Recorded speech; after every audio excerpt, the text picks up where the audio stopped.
दौड़ क्या हो? क्या हुआ? ब्रू के 10 रुपीज सैशे में 33% एक्स्ट्रा। प्रेम, हाँ दौड़ के जाओ। कहाँ? 2 कप ब्रू बना के ले आओ। ब्रू के 10 रुपीज सैशे में अब 33% एक्स्ट्रा। दौड़ के चाहिए।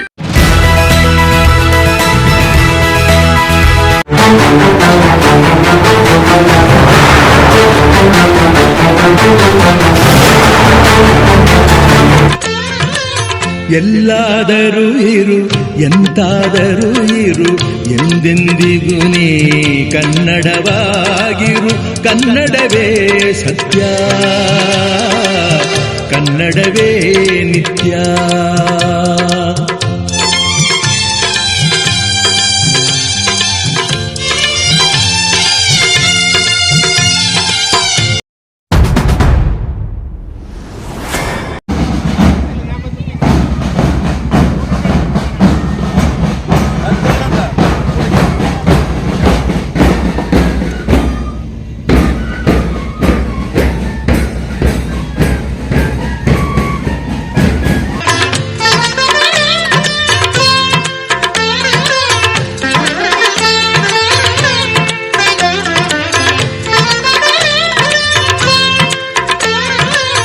ಎಲ್ಲಾದರೂ ಇರು ಎಂತಾದರೂ ಇರು ಎಂದೆಂದಿಗೂ ನೀ ಕನ್ನಡವಾಗಿರು.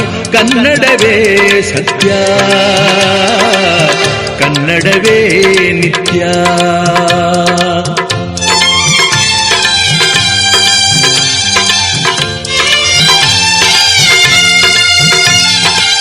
ಕನ್ನಡ ಗೋವಿನ ಓ ಮುದ್ದಿನ ಕರು, ಕನ್ನಡತನವೊಂದಿದ್ದರೆ ನೀ ಅಮ್ಮಗೆ ಕಲ್ಪತರು.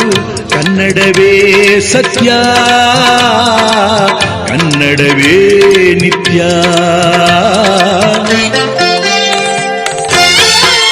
ನೀ ಮೆಟ್ಟುವ ನೆಲ ಅದ ಕರ್ನಾಟಕ, ನೀನೇರುವ ಮಲೆ ಸಹ್ಯಾದ್ರಿ.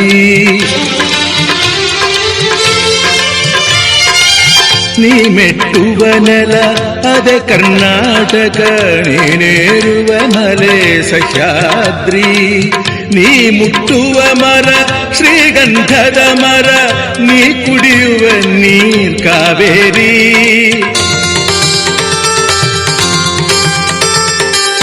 ಪಂಪನ ನೋದುವ ನಿನ್ನ ನಾಲಗೆ, ಕನ್ನಡವೇ ಸತ್ಯ. ಕುಮಾರವ್ಯಾಸನ ಆಲಿಪ ಕಿವಿಯದು, ಕನ್ನಡವೇ ನಿತ್ಯ. ಎಲ್ಲಾದರೂ ಇರು ಎಂತಾದರೂ ಇರು ಎಂದೆಂದಿಗೂ ನೀ ಕನ್ನಡವಾಗಿರು.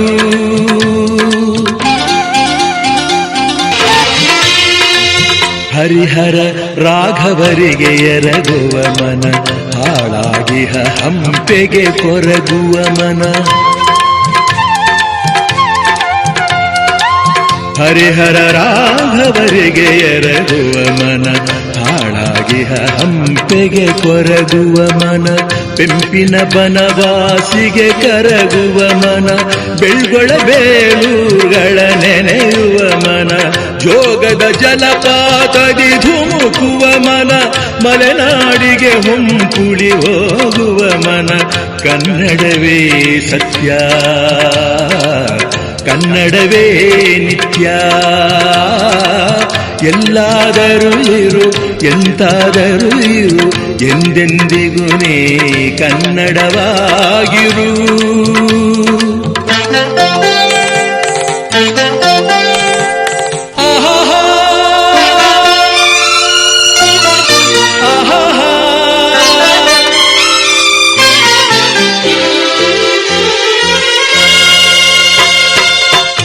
ಜಾಣಕ್ಕೆ ಗಿಳಿ ಕೋಗಿಲೆ ಇಂಪಿಗೆ, ಮಲ್ಲಿಗೆ ಸಂಪಿಗೆ ಕೇದಗೆ ಸೊಂಪಿಗೆ, ಮಾವಿನ ಹೊಂಗೆಯ ತಳಿರಿನ ತಂಪಿಗೆ, ರಸರೋಮಾಂಚನಗೊಳ್ಳುವ ಆತನ ಮನ.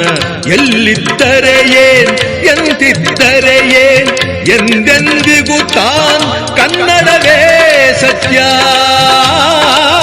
ಕನ್ನಡವೇ ನಿತ್ಯ.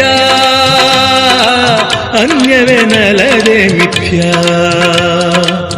ಎಲ್ಲಾದರೂ ಇರು ಎಂತಾದರೂ ಇರು ಎಂದೆಂದಿಗೂ ನೀ ಕನ್ನಡವಾಗಿರು. ಕನ್ನಡವೇ ಸತ್ಯ, ಕನ್ನಡವೇ ನಿತ್ಯ.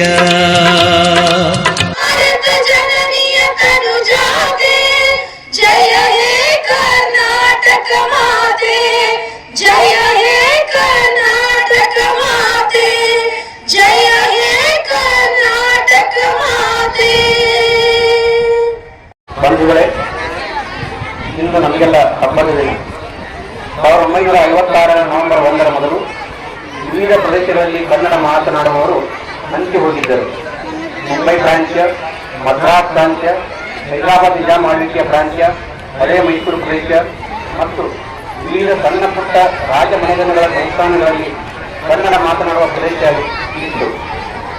19ನೇ ಶತಮಾನದ ಉತ್ತರಾರ್ಧದಲ್ಲಿ ಕನ್ನಡ ಮಾತನಾಡುವ ಪ್ರದೇಶವನ್ನು ಒಗ್ಗೂಡಿಸಿ ಏಕೀಕೃತ ಕರ್ನಾಟಕವನ್ನು ರಚಿಸಬೇಕೆಂಬ ಕನಸು ಹಲವು ಮುಖಂಡರಲ್ಲಿ ಮೂಡಿದೆ.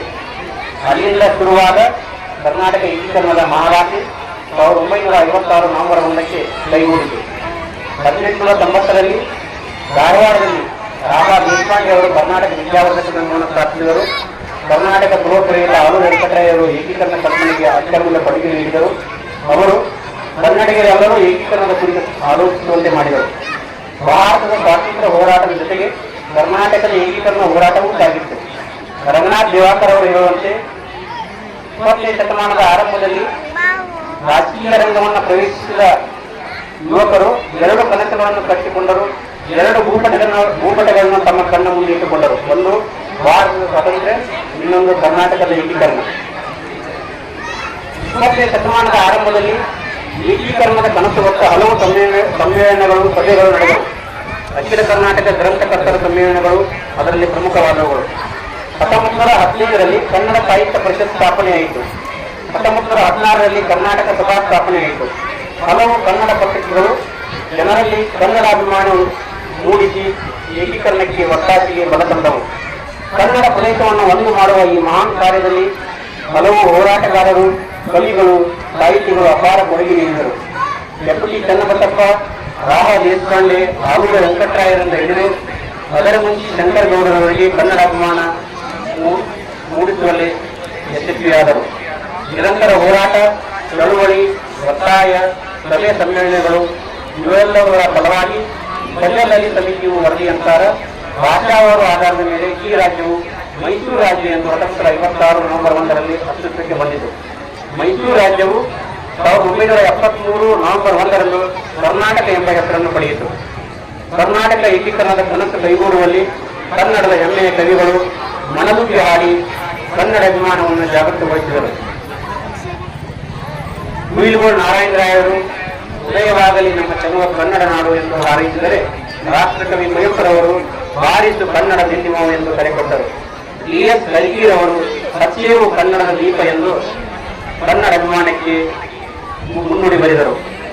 ಕಲಿವೆಯರು ವಿಶ್ವ ಭಾರತಿಗೆ ಕನ್ನಡ ಭಾರತಿ ಎಂದರು.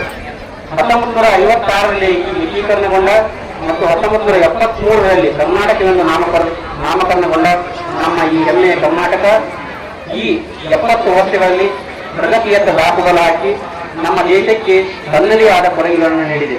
ಒಂದುಗೂಡಿಸಬೇಕಂತೇಳಿ ನಿರಂತರವಾಗಿ ಹೋರಾಟ ಮಾಡಿ ಎಲ್ಲ ಭಾಷಾವಾರು ಪ್ರಾಂತಗಳನ್ನ ಒಂದುಗೂಡಿಸಿ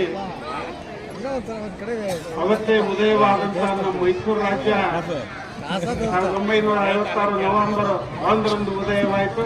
ಅದರ ಪ್ರತೀಕವಾಗಿ ರಾಜ್ಯಾದ್ಯಂತ ಕನ್ನಡ ರಾಜ್ಯೋತ್ಸವವನ್ನ ನಾವು ಆಚರಣೆ ಮಾಡ್ತಾ ಇದ್ದೇವೆ. ಉದಯವಾಗಿ 70 ವರ್ಷಗಳಲ್ಲಿ ನಮ್ಮ ರಾಜ್ಯ ದೇಶದ ಭೂಪಟದಲ್ಲಿ ಬಹಳ ಮಹತ್ವವಾದ ಪಾತ್ರವನ್ನ ತೆಗೆದುಕೊಂಡಿದೆ.